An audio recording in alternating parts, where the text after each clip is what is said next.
একজন গর্ভবতী মা প্রতিদিন সকালবেলা কোরআন তেলাওয়াত করবে, সন্ধ্যাবেলা কোরআন তেলাওয়াত করবে, বেশি বেশি করে আল্লাহর জিকির করবে। ওই গর্ভবতী মায়ের সন্তান যখন পৃথিবীতে ভূমিষ্ঠ হবে, তখন ওই ছেলেটা আল্লাহওয়ালা হবে, ভালো হবে, আদর্শবান হবে।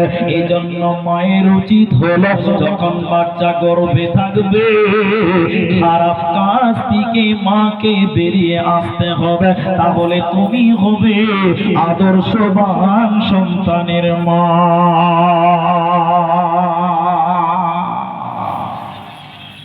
গর্ভে বাচ্চা রয়েছে, সারা দিন টিভিতে সিরিয়াল দেখে, সারা দিন সিরিয়ালে কি দেখায়, কি করে বউ শাশুড়িতে ঝগড়া লাগা যায়, ওইটা ঠিক বললাম না? নাই বলেন।